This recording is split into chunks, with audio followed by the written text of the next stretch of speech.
Hello and welcome to my channel Inspiring Life Changes. My name is Colette and I'm here today to do a reading, an astrology reading. Sorry, my voice went a bit weird there. An astrology reading, my intuitive interpretation of the astrology that is happening at this time of this rare blue moon that is taking place in Taurus for the collective. As it's Halloween, I thought I would put on my special Halloween witch's hat, which you probably can't see very well because it's quite dark in here, but I thought I'd make a bit of an effort. And so yeah, full moon, blue moon, rare blue moon. We'll get on and read the astrology. Thank you very much for being here for this Halloween astrology reading. As usual, what I do is I write it down, I take notes, and then I transfer it, or whatever you want to call it, onto my laptop where I put it on my blog. So if anybody's interested, it will be a link in the description box down below, along with a link for the charts as well. If anybody's interested in the astrology, there will be a link down below for you to check out your own natal chart as well, and seeing where this is all taking place for you. The full moon energy lasts for a whole fortnight, so it's from the time of the full moon right up until the time of the new moon, and even beyond into the next full moon energy as well. If you're hearing any noises in this room at the moment, my very pregnant cat is in here with me. Expecting her to drop at any moment, but I have been expecting her for 2 days now, so nothing's happened. So who knows, it could all happen in the middle of the reading. Stranger things have been known. So let's start this reading, and I am calling it rare blue full moon in Taurus, growing into who we are becoming. So as ever, the divine masculine sun energy is opposing the divine feminine moon energy at the time of the full moon. So it is the light from the sun that is bringing the full moon into being. And so this full moon in Taurus is taking place at 08 degrees 38 minutes. And if we look in the opposite side of the sky, we find the moon's divine counterpart, our sun, at the same degree in Scorpio. The full moon will be occurring at 14:49 hours UK time, so you might want to check your own natal chart in order to see which house it falls in for you personally. For those who have any planets or points at the 05 to 13 degree mark of Taurus and Scorpio, you are going to be feeling that the strongest. You will feel the full moon energy the strongest. As well as those with planets or points in the same degrees of Leo, Aquarius, because all the fixed signs are going to be affected by this energy.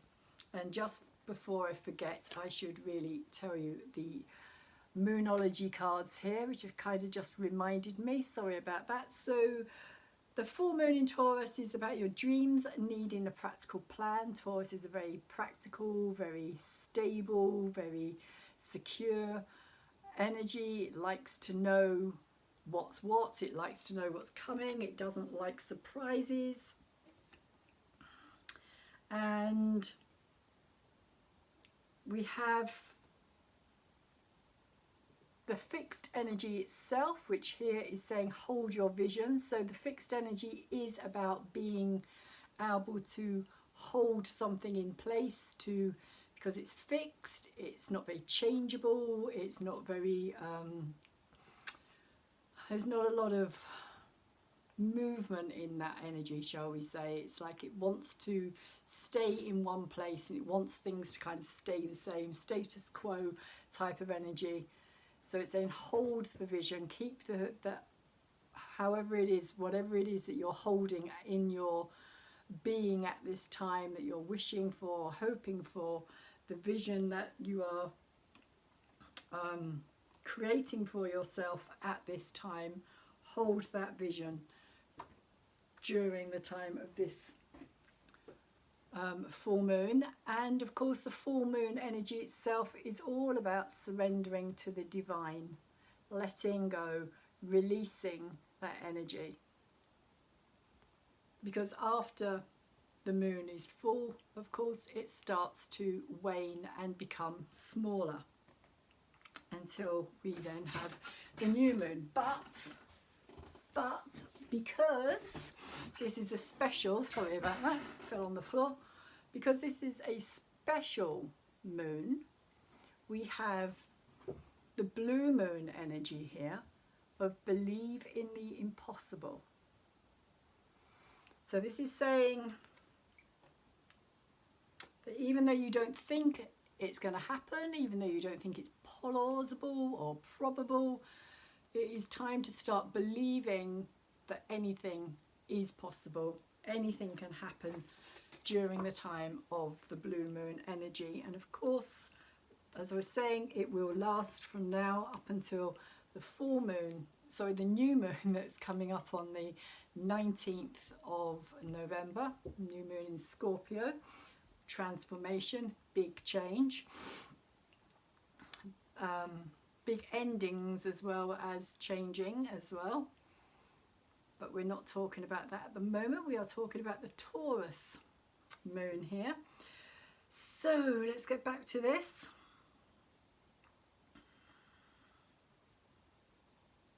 Okay, right, so Aquarians, or Aquarians may also feel this energy quite strongly, in particular, as well as the other fixed signs, because your ruler Uranus at 8 degrees and 41 minutes is retrograde still, but it's going to be in aspects with both the sun and the moon, as well as Black Moon Lilith during this particular full moon energy. Black Moon Lilith is now at 1 degree and 8 minutes in Taurus. She has left Aries, she has shifted her energy, and her focus of attention is now in the Taurus section. So we have the divine feminine conjunct both these energies, the divine feminine moon energy, and the divine masculine is opposing both Uranus and Black Moon Lilith. At the same time, the moon, sorry, not the moon, at the same time the sun is also making one of those stressful, uncomfortable quincunx energies across to Chiron, who is now at 5 degrees 49 or 6 degrees, still retrograde in Aries.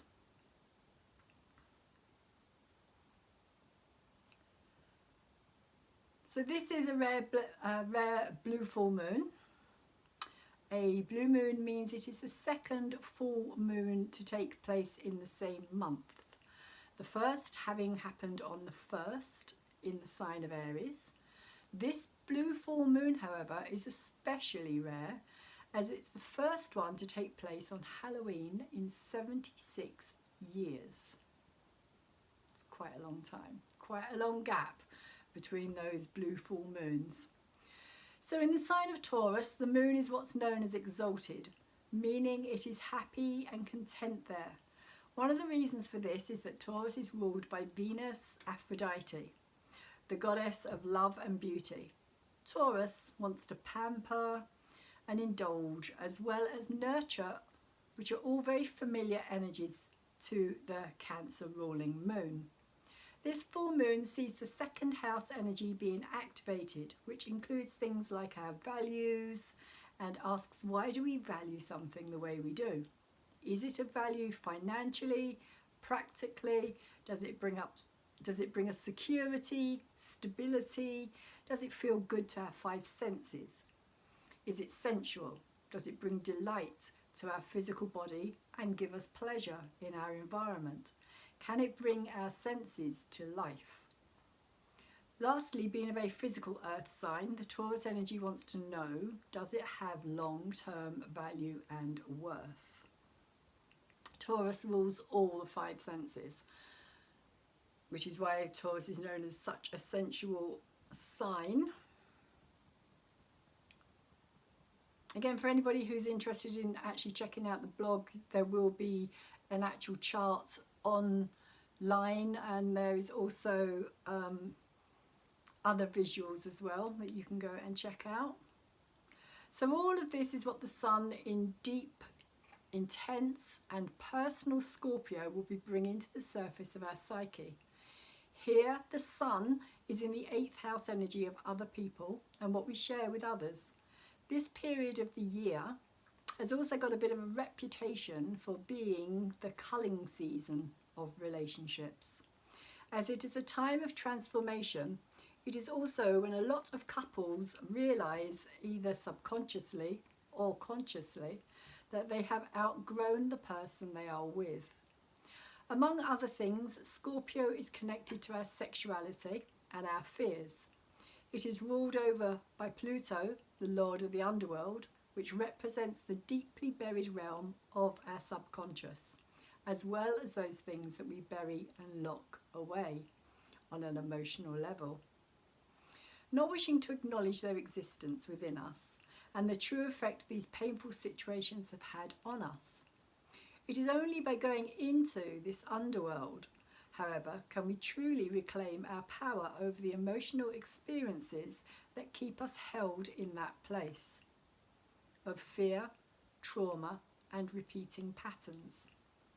In order to release these blockages, we need to enter the shadow world of Scorpio, the only sign in the zodiac that can be represented by 3 different symbols.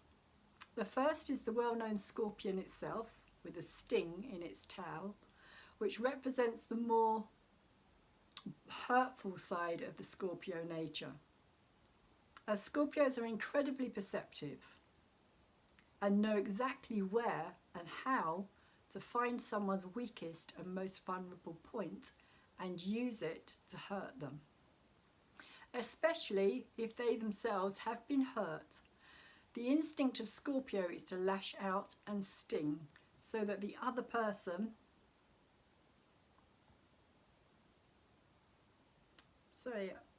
lost where I was. So that the other person can feel the pain they themselves are feeling. The second creature is the eagle, who has the ability to soar above everything in order to get a better picture, to see things from a higher perspective and not just from a lower level, which includes being open to the other's point of view, which is much more that lower scorpionic energy itself of being at ground level. The Scorpio sees everything from a very kind of lower level energy, whereas the eagle rises above, flies high in the sky and can look down and see a bigger picture, a bigger perspective of things.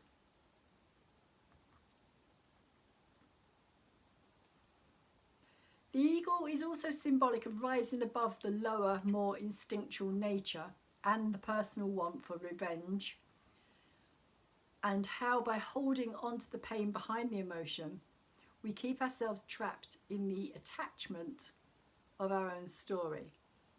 This eagle perspective can also give us the willpower to release the unwanted emotional baggage that is only doing us more harm than good. Which brings us to the third creature in the Scorpio emotional trilogy, the phoenix. The magical, mythological bird that dies in the flames before being reborn and transformed. Symbolically, this represents the release of an emotional body level and mental body level, the both of which are directly connected. So when we release something, we release the emotion behind it, which allows us to also release the mental attachment to it as well. So there's a connection between the mental body and the emotional body.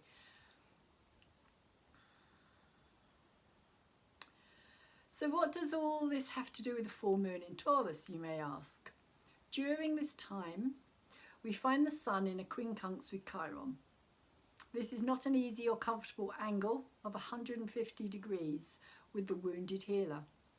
Chiron in the first house energy is once more bringing in the healing for those experiences from our earliest years of life. Those things that are so far back we have no memory recall for them, which doesn't mean we won't feel them or that they won't play a significant part in our lives, especially when it comes to getting our needs met physically, emotionally and psychologically. This is something I covered in the previous full moon in Aries, as well as how this is also about helping us to heal the archetypal energy of the masculine warrior. As Chiron passes through the sign of Aries, our identity and idea of self. Regardless of our gender, we all have this masculine, driving, action-oriented, dynamic side to our nature. We could find during the intensity of this full moon some of our old scars and woundings coming out of the shadows and into the spotlight. It is coming through to me like an itch that you get when a wound has almost healed or is in the process of healing, but then you scratch it and open it back up and the healing process needs to start all over again. Alternatively, it could feel like a scar that you've had for a long time that every now and again feels a bit weird, that twinges to remind you that it is still there. When Chiron, the wounded healer, is involved, it could also be about generational issues that have yet to be resolved, as well as our past life karma that we are here to heal. This full moon energy is giving us a chance to let something from our past go, to release it like the phoenix in order to transform it into something of value and see it as something that has played an important and relevant part in our life. But now it is time to surrender it in order to grow. Another huge energy helping with this transformation at this time is the conjunction and opposition with Uranus, the great liberator, rebel, maverick energy, the future and the great awakener. At 08 degrees 41 is almost in exact conjunction with the moon, bar 3 minutes. This is yet another indication that it is time to release the old and what is no longer working for us, especially when it comes to our value systems, which could stem back to our early childhood conditioning. In chronological terms of the zodiac, Taurus is known as the toddler stage, 18 months up until the early school years of age.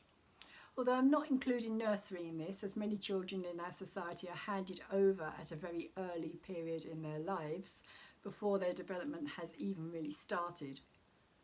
It is at this preschool age of our development, however, that we soak up everything, like the proverbial sponges we are. This is the time when our neuro pathways are being set down as we learn to mimic those around us, those we have the strongest emotional bonds with, either for our betterment or our detriment, depending on the family background, history, and the amount of interaction we are given. So our values, as well as our reasoning for them, may not necessarily be our own, as they are passed on to us through the subconscious actions of others, without us as toddlers even being aware that we are learning them. That's not to say we can't change these patterns and ingrained ideas we have inherited, and with Uranus so strongly placed at this time of the full moon, that is one of the most powerful energies in play. Our values in Taurus are connected with our stability and security, which are very much traditionally related to our financial achievements. We have, on the whole, been brought up to believe that the more we have, the happier we are, or will be. It is an idea we have either grown up with or are growing up with, which doesn't always include the cost to our environment. Sorry about that. My throat has suddenly gone very, very dry. Oh, the cost to our environment and ultimately our own health. Taurus, as I said before, being a very physical and solid grounded sign, wants the dependability of hard-earned cash and the sense of security that goes with knowing they can build on it. So it's made my eye water. Oh.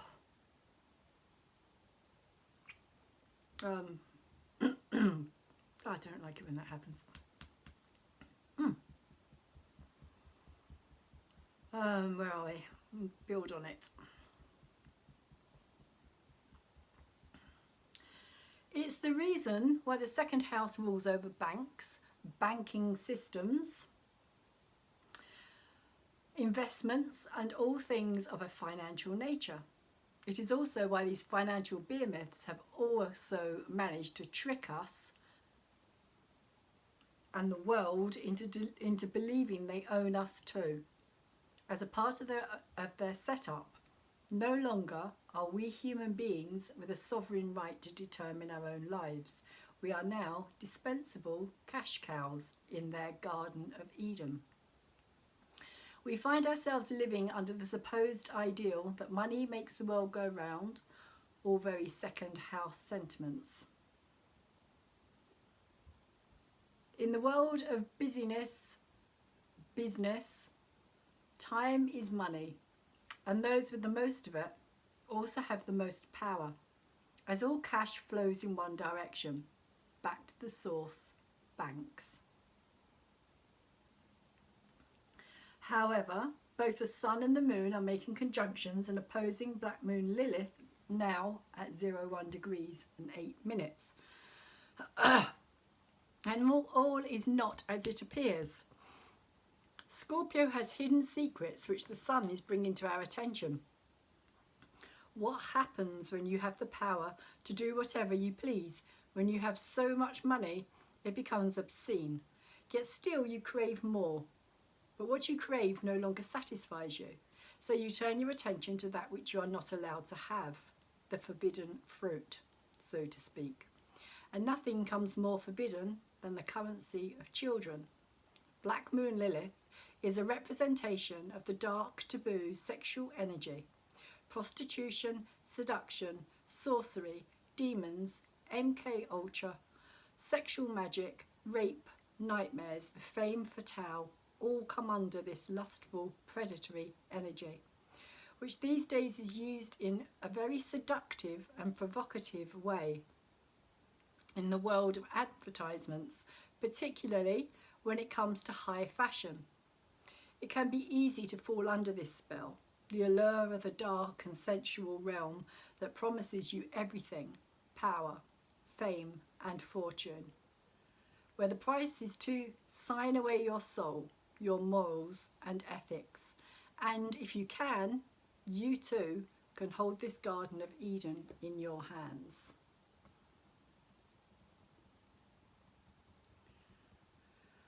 This rare blue moon with its full light from the Scorpion sun is taking place on Halloween, the night that the veil between the living and the dead is said to be at its thinnest, a night when it is said to be easiest to converse with those who have already passed over.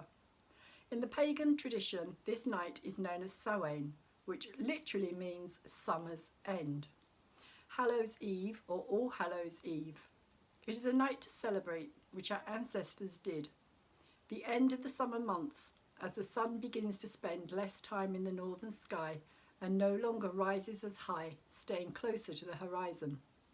It is naturally a time when the leaves fall from the trees and the sap no longer rises, when we prepare for the time when the earth herself goes into hibernation, of deep slumber, as the nights are beginning to grow longer and the days are darker as we approach the coming winter.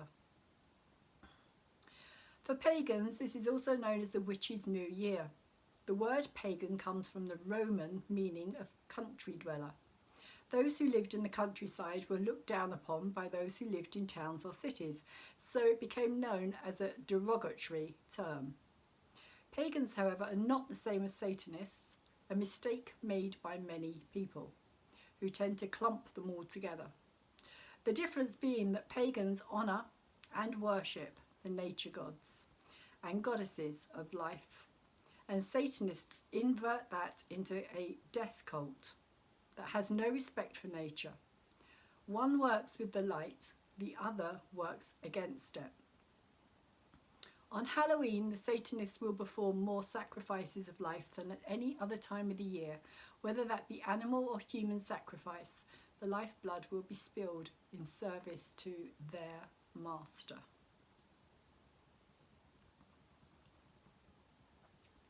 This full moon with the aspects of Uranus involved is telling us there is some shocking, unexpected, radical, sudden and electrifying change coming courtesy of the cosmic consciousness. Big, unstoppable change that will affect us all, especially those of the 4 fixed signs, Taurus, Scorpio, Leo and Aquarius, which will probably cause some sense of panic and feeling like the rug has just been pulled out from under their safe, stable and secure idea of the world, more so than is already happening. That's not to say the other signs won't be affected, just that they can handle sudden unexpected better and take it in their stride easier than those of the fixed. This is the shift that is needed, the lightning strike we don't see coming, the flash that illuminates just long enough to allow us to have a moment of clarity, that has the ability to change our view of the world forever. When the dust settles and the sense of awe has passed, we can move forward, both individually and collectively, with a new sense of purpose and growth.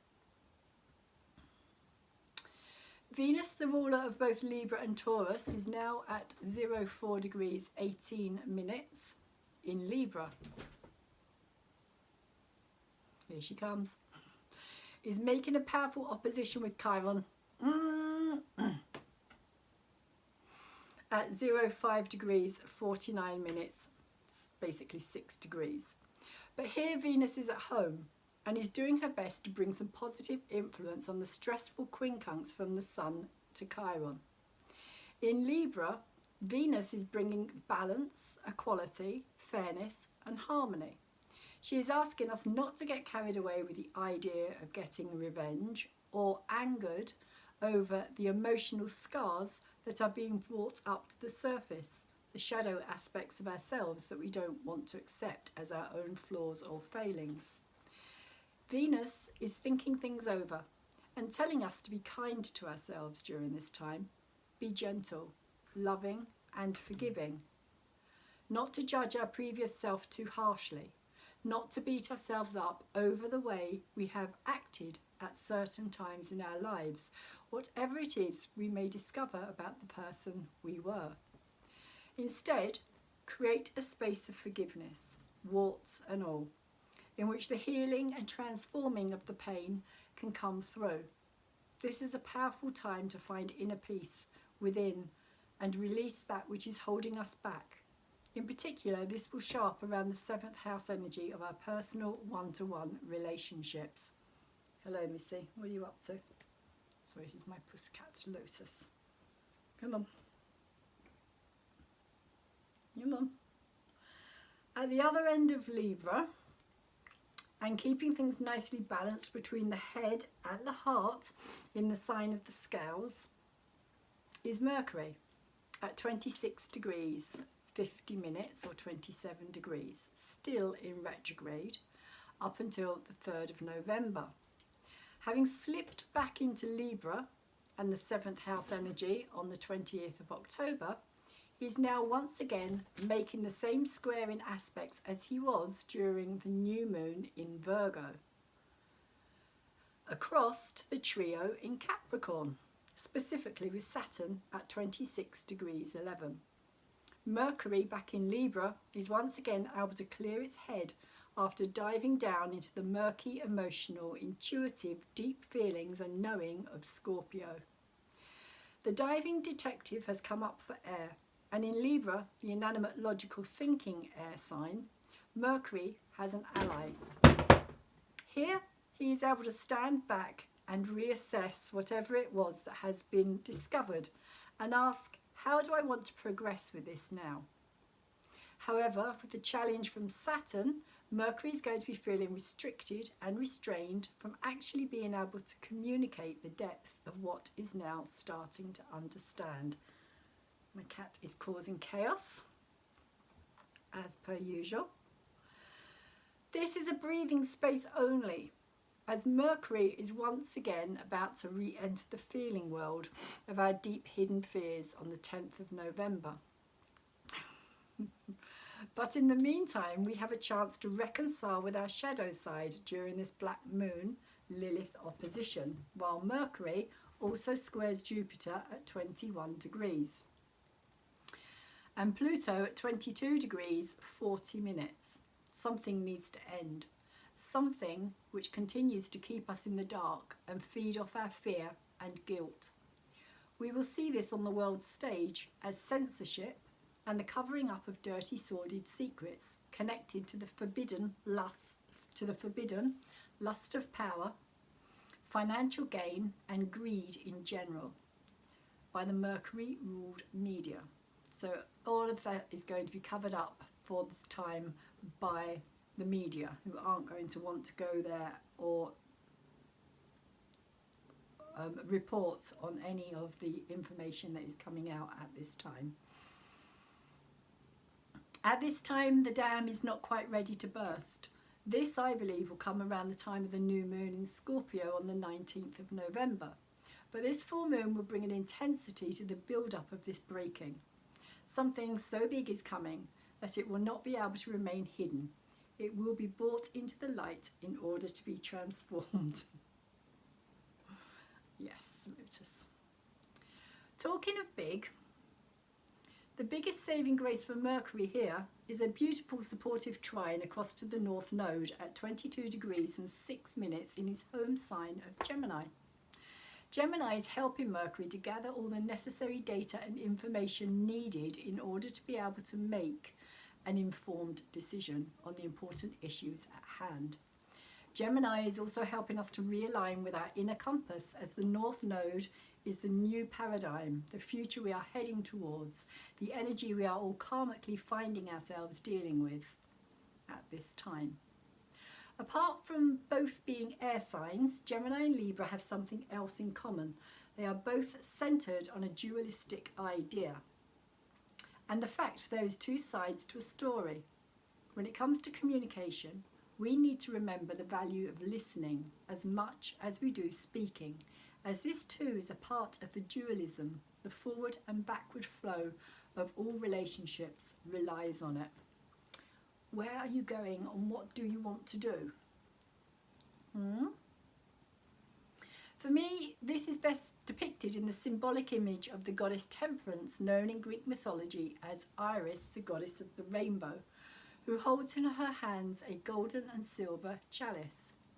These chalices represent the divine masculine and divine feminine, as well as the centre of our being, the heart chakra, by which we are all connected. It is this energy being shown on the image below. Again, you'll have to go to the blog to see this.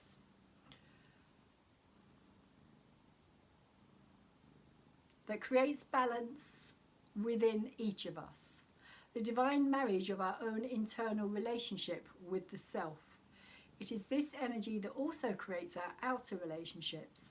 And the Greeks believed without this constant flow of movement, no relationship could exist, as a relationship is a mirror image of our beliefs about ourselves, which returns us once more to the state of dualism, the dark and the light, which coexist, and yet at the same time reminds us beyond the physical, we are all source energy.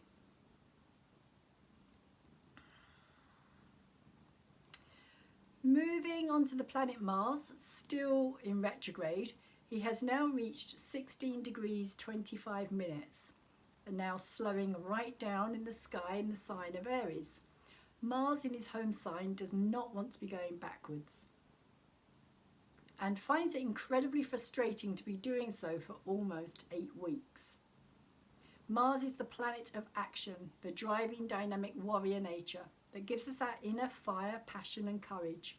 Now that Mars is slowing down, He's preparing to station direct on the 14th of November at precisely midnight UK time, during which time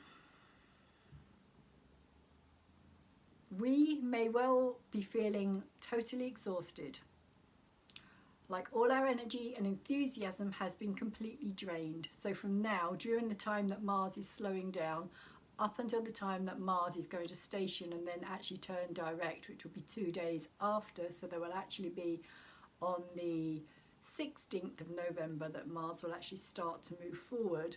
Up until that point in time, we could find ourselves feeling absolutely exhausted, totally done in, like we have no energy or enthusiasm.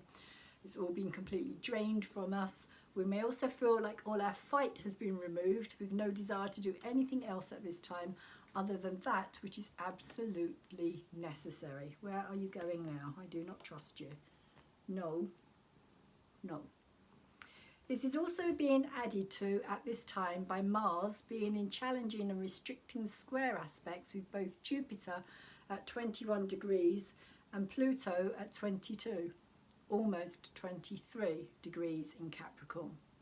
Once again, the self, the identity, the I am sovereign energy is having to struggle with the top-down established belief system we have been conditioned to buy into and put our trust in. And Mars in retrograde is not ready for that battle just yet. Eris, on the other hand, at 24 degrees in Aries, is still squaring Saturn, Pluto and Jupiter. This female warrior-esque energy is still upsetting the apple cart and creating more and more discord, chaos and disharmony between the people and the powers that be.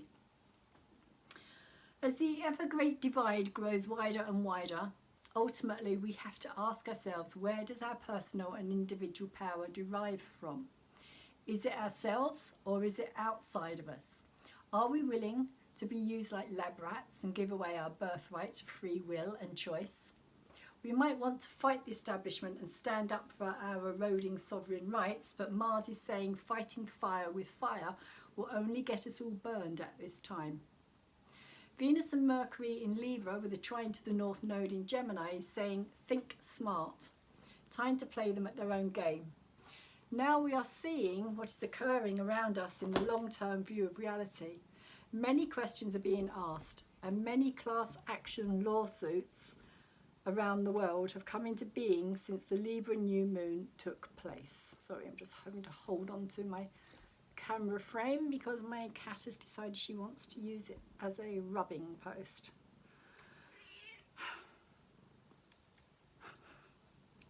Lotus. Many people around the world are suffering at this time. Saturn in Capricorn, along with Jupiter and Pluto, all conjunct, are incredibly harsh, hard and difficult energies to deal with.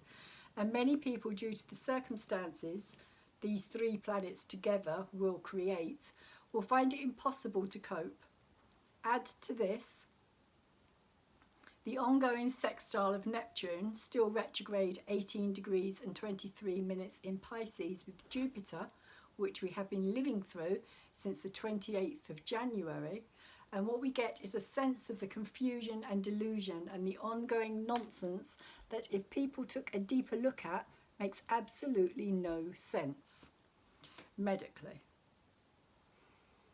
Now, almost 11 months into this strange and crazy energy, there will sadly be those who already, with a very thin hold on their own reality, may well find it difficult to want to stay in their bodies in the physical realm any longer during this period. Pluto, the Lord of Death, is a ruler of Scorpio and is playing a major role yet again, especially as we move closer to the upcoming conjunction on the 12th of November. Pluto and Jupiter, the ruler of Sagittarius, where we now find the South Node, the energy of what we need to release as a collective karmically, have been in exact conjunction twice in 2020, due to them both being retrograde, and now both in forward motion. And Jupiter being a faster moving planet, they are about to be exact again but the conjunction has really been ongoing since the 19th of February.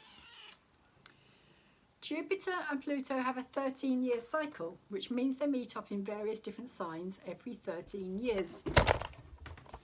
Sorry about that. That's my wonderful cat for you. Lotus, enough. Good. Enough. Enough. I'm going to put her outside. Come on. Lotus, you're a pest. You are a pest. Go. Go. Out. I swear she does it on purpose till she gets her own way.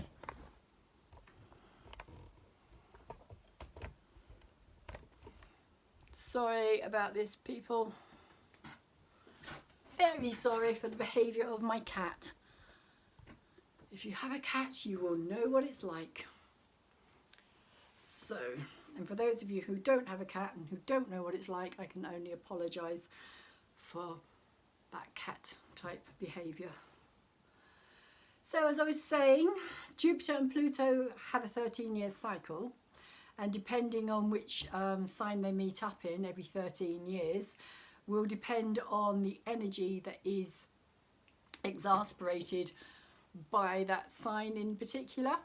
So Pluto is the destroyer, and here in Capricorn he is destroying all the structural, established hierarchy, corporations, governments and systems related to these outdated and archaic ways of life.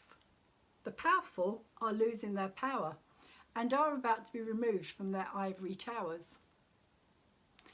When Pluto is expanded by the gas giant Jupiter, the destroyer's powerful energy is itself magnified. Everything that is no longer of value in the new paradigm to come is being removed. At the same time, we are viewing their desperation to keep hold of a power system they have abused for centuries. And as the energies shift and change, we are bearing witness to those who are unable to cope with this change of energy. As they are unable to contain their anger and rage and disgust at what to them is a birthright of superiority and authority, as they watch it all crumble before their eyes. They stand hopeless to do anything about it, but they will try. Lastly, I believe the 3rd of November is a pivotal turning point for America and the rest of the world. The energy that is being generated by the people across nations is so powerful in itself that Pluto is saying it's time for a clean sweep, to dust out all the corners and to breathe new air into the house, both collectively and individually. However, the battle for the free world could still end up being for the court system, particularly as Pallas Athena, the goddess of wisdom, strategy, skill, justice and all things related to Libran energy, also the goddess who was born from the head of Zeus, so therefore she is emotionally unattached to the kind of human process, shall we say, the emotional process.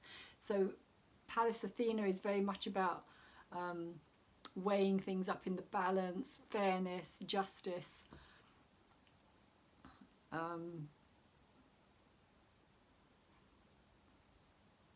seeing things from a perspective of not being emotionally caught up in it.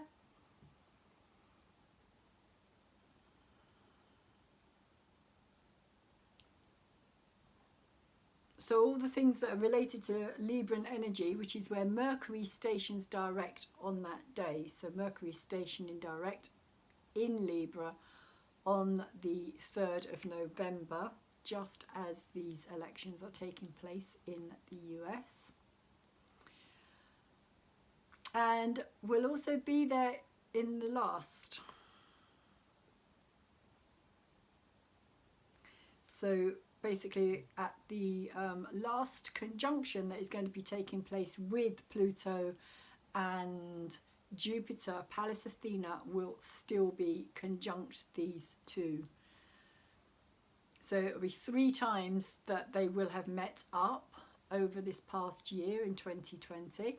And it's one of the reasons 2020 has been such a difficult year. There has been so many challenges, so many squaring energies in themselves as well. But we've also had long-term energies. As I was saying, we've had energies that have lasted like 10, 11 months at a time. So although they're not exact energies, they are still energies that are there in the background, and every now and again they will come together, and that will kind of highlight that energy and bring that energy forward even more and make it much more tangible in our lives as well, much more like we will feel it really strongly. And then that passes and they kind of move apart. But because of the way that things have gone in 2020 with the retrogrades of these 3 planets, none of them have really stopped being connected to each other at any point in time. And so that energy has continued since January, basically since the Saturn and Pluto conjunction took place in January. And everything that we are experiencing as well with this plague, this illness that is happening to us, also has a big part to do with the sextile energy of Neptune in Pisces across to these 3 planets as well, particularly when Jupiter and Jupiter and Neptune connect with each other again, because once again the gas giant just exaggerates and magnifies the energy of the planet it's connecting with. So when it connects with Neptune, it just magnifies hugely that energy of confusion, delusion, misunderstandings, just total mess, just total chaos really. But chaos in a kind of really confusing way. So once more we will have Jupiter and Pluto meet up, and at the same time we will have Pallas Athena there as well, which is really, the asteroid Pallas Athena is about that sense of fairness and justice. And so for me, I see it as this election that is coming is probably not going to be decided at the ballot box. I don't think that that is going to be allowed to happen. But I do think that there will be, the outcome that will happen eventually is going to be one that is going to be of honesty, fairness, justice, balance, harmony, freedom and peace that will prevail in the end. It's just getting to that point could be a little bit messy on some level.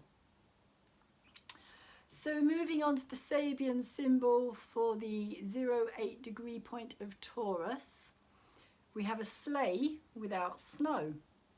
And this symbol implies having the vehicle but not the fuel, the gas or energy to get the vehicle going or make use of what's available.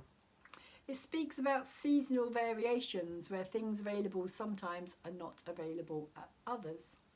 You may have to make the most of situations without much help. Are you expending energy trying to make things work in difficult conditions? You can often fuel things by tapping into your imagination. Again, that's a very Neptunian energy as well, the imagination. What adjustments or improvisations can be made? You may sometimes need to wait until the time is right to have the fuel to complete your mission. And I feel that this is very strongly connected at this time to this Mars retrograde as well, interestingly enough, that the moon is at that 08 degree point while Mars is retrograde.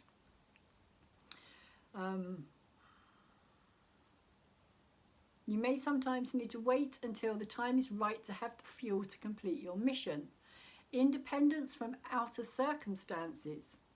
Anticipating future conditions. having no money or resources to move forward, filling up your tank, the value of timing. The caution here is forcing your ideas or feelings even when you know the time is not right, lack of environmental support, missing connections, and right thing in the wrong place. So for the 0-8 degree point of Scorpio, we have the silvery moon shining across a beautiful gem of a lake. This symbol implies seeing things reflected in the world around. It can also show someone who loses the plot through not being able to differentiate reality from fiction, intuition from dreaming, or what's theirs from someone else's emotions, thoughts, or reality. Again, that is that kind of Neptune nebulous energy, which very interestingly is very highlighted at this time. Certainly this speaks of depth in intellect, intuition and emotions. Whether there are hidden depths or not, there may be a strong sense of things being reflected as the moon reflects on the lake, much like a mirror. And of course sun in Scorpio is very much about the inner depth and reflecting on our feelings.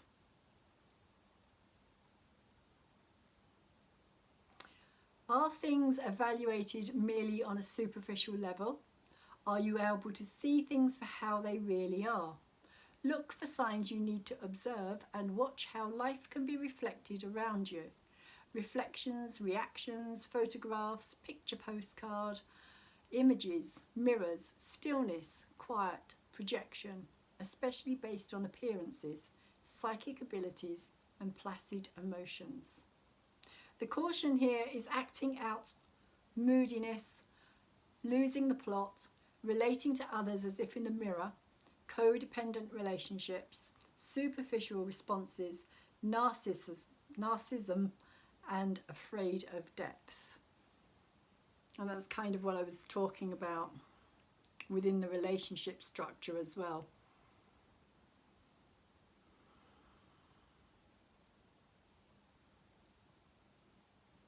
And needing to find that balance. So as a matter of interest, I am adding the symbol for the 11 degree point of Scorpio, which is where we find the sun on the 3rd of November in Washington, DC. 11, interestingly, is a master number, meaning in numerology you do not return it to a single digit. So this is a drowning person being rescued, and it says the symbol shows the ability or the necessity of helping others, being on hand when they need it, and rescuing and bringing a sense of life back to people. It can show a rescuing nature, a counsellor, therapist, lifesaver, etc. Of course, it can be that you need rescuing in some way, whether it's through counselling, getting a much needed loan, or having stress and strain lifted so that you can breathe freely again. This symbol often shows someone overpowered or overcome by their inability to cope emotionally. Often we feel like we are being suffocated by our marriage, job, friendships, life path, or the lack of these things. Know that help is at hand, and soon you'll be able to breathe easily again. Resuscitation, regaining one's breath, being rescued, finding life renewed, salvation, finding help in times of crisis, ventilators, oxygen, dependence, last-minute reprieves. And the caution here is panicking to draw help other than learning how to cope. Unrealistic reliance on others, getting into deep water on a regular basis, not wanting to save yourself. So some very, very interesting energies at play during the time of this full moon, I do think, and also during the time of the 3rd of November coming up, which is going to be massive, not just for America, but this is going to be massive for all of us all around the world. I don't know if everybody really understands the full importance of what is happening out in that country at this time.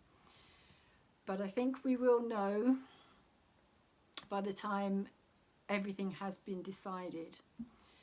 And so I'm going to leave it there. I did pull two crystal cards. I pulled Tolerance as the first one, Selenite, and the Bloodstone, Potential. So the Bloodstone is probably going to be a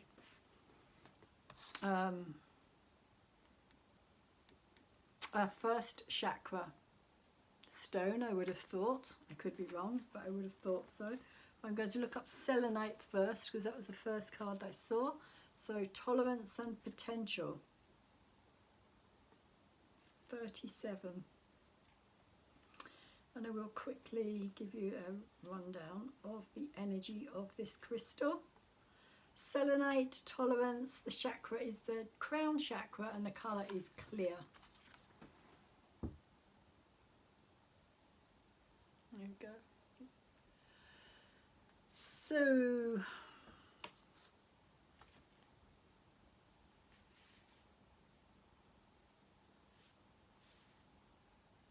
it's talking about the millennium, which is kind of around about the time when this book came out, interestingly. And it's saying it's the turn of the century phenomenon that is always the cause of celebration and much universal merriment. It heralds the passing from one age to the next. More than simply a date on the calendar, it is a redirection of energy in the universe and on the planet that will affect every living entity. Nothing will remain the same, which is interesting because I was just kind of talking about that to do with November the 3rd, because I really do think that it is a biggie. So the millennium that began the Piscean age was ushered in by the Master Jesus, the Christ as you called him, spoke of love for all regardless of outer differences. His messages have endured for 2,000 years, and although millions have worshipped him, his words did not have the impact that was intended. Yes, people attend holy places of worship. Yes, people profess to be righteous. Still, most humans do not love unconditionally. Humans love selectively. If someone is of an acceptable colour, gender, religion, ethnic background, or philosophy, then they may be found worthy of love. Even in your own families, love is earned. Good behaviour, good grades, expectations met may earn love. Few are loved because of who they are. Instead, they are loved because of what they do. Was this Jesus' message? This new age that is upon us, which is definitely coming upon us when we reach the 21st of December, when Jupiter and Saturn meet up at the very 0 degree point of Aquarius, is an opportunity to manifest these ancient teachings. As a relatively new mineral on the planet, we have come at this special time of transformation to move into a spiritual maturity with you. Our message is one of tolerance, a tolerance of self and tolerance of others. This is the age in which the so-called holy wars will come to an end. Which is interesting because there's a lot of peace deals being made at this time. The practice of killing people who do not look like you or do not agree with you will cease. Humans will begin to see their fellow man and woman as reflections of the whole. The external will no longer matter. You will look into the hearts and minds of your fellow humans and feel their intentions. A person will always be presumed worthy of love. If someone falls from high ideals, they will be treated with kindness and understanding. They will not be punished by rejection. They will gently and thoughtfully be shown where they went astray. Your rules of law state that someone will be presumed innocent until proven guilty. Do most people practice this doctrine of non-judgment? Why have you selected our card today? As you read this passage, are there people or situations that pop into your mind? These images are trying to help you connect with an issue of tolerance. Have you been intolerant of someone or yourself? Or did you experience the intolerance of another? If so, how did it feel? Try to imagine the feeling of the persistent intolerance that those of different colours, religions, physical appearances, sexual preferences, or nationalities experience when in unfamiliar territory. The next time you feel intolerant, remember what it feels like to be ridiculed, scorned, or ignored just because you are different. An important key to tolerance involves letting go of judgment. Try relating to family, friends, and yourself with fewer judgments about what is appropriate, valuable, or worthy. Extend this attitude to strangers. Tolerance is true charity, giving from the heart. You have a saying that charity begins at home. You cannot get more at home than under your own skin. If you can develop true tolerance of yourself, tolerance of others will be easy. We assist the crown chakra in helping you realize that rigidly held requirements for acceptability serve no purpose other than to build a wall between you and others. Our clear crystalline body is a reminder to seek clarity surrounding your acceptance of others and yourself. Extend your perimeter of tolerance to include everyone, whether they appear to meet your standards or not. Re-examine the arbitrary guidelines you have established to measure someone or something's value. Have you set up an internal credit check to determine the worthiness of yourself or others?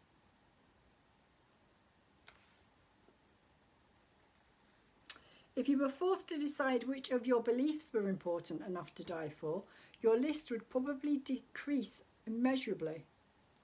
Make a commitment to drop at least 5 nonsensical requirements that you place on yourself or others. If you are using certain criteria to determine what or who is suitable, you are probably isolating yourself from loved ones and strangers. Our love and tolerance go out to you. We have faith that you will open your hearts to others without conditions. So the next crystal that we have here is number 7, and it is the bloodstone. And the bloodstone is it's related to the root and the heart chakra. Bit difficult to see in this light. Oh, it is. It's got dark green in it as well. The colour is red and green. I can't quite see that green in this light. So, life force, the fountain of unlimited potential, is sparked when a female and male make love. Technically, you may argue it is not the act of making love, but the act of sex that creates life. We understand your logic. However, in truth, the ignition of life force into matter is always generated by love, even if the circumstances involving the two personalities seem void of caring or occurring in a cruel way. The great creator is always present when a new soul chooses to come into being. This new awakening is the most sacred and love-filled of acts. If you are a parent, look upon your child and see the miracle of beauty and goodness there. Look at yourself and see the same exquisite creation. Life force is more than pure energy or physical matter. Life force is a spirit-filled essence that exists in every creature. Envision it flowing in every rock, tree, animal and human on the planet. It is an essential part of every entity. I've read this one before, I'm sure that I have read this crystal before. With the activation of life force that initiated your existence, you were filled with potential. Potential is the unbridled dynamo of possible creativity. When you come into being, your capacity for ingenuity and resourcefulness is unlimited. For better or worse, potential is influenced all along the way by external forces. The river's course will leave a town intact or cover it with floodwaters. Rain nourishes the trees, or a drought extinguishes their light. In the human and animal kingdom, your potential is affected by the encouragement or discouragement given you by the significant others in your lives. In recent years, it has also been documented that the plant kingdom grows more rapidly with positive reinforcement. If you have been beaten down, either physically or emotionally, it is critical to neutralize the effects of these negative acts. This is accomplished by understanding that when others have done what others have done does not reflect on your worth or your potential. They are simply working out their own melodramas that unfortunately have involved you. You are precious and priceless. Universal gemstone. Once you truly believe that, others will lose their power over you. Knowing who you really are, nothing anyone says or does can hurt you because you know the truth. The recognition of self can change a life in an instant. Before you were there and now you are here. Here is the center of your being, the wellspring of potential. Which is interesting because this came out in the tarot card reading that I have done as well. It came out as the Empress card, but it was in reverse. But the Empress does talk all about potential, and that was very much what was coming out in that reading. Life force starts your life and keeps you going, but it is so much more than fuel. Throughout your life, it sustains and supports you on emotional and spiritual levels as well. It invests itself in your optimal perpetuation. Why is it so interested in your single existence? Because while you are alive, you have the potential for changing the world. Through your love and contributions, life force makes this possible.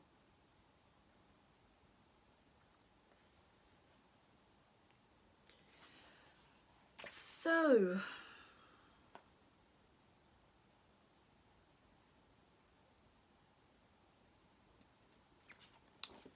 it can be seen, I think, as a message to those who are finding it difficult at this time to kind of recognize their own potential and that they are full of potential. As human beings, they are here for a purpose, they have a reason for being here, and they have this potential, and to be tolerant of themselves as well, to be tolerant of their failings as well as their of their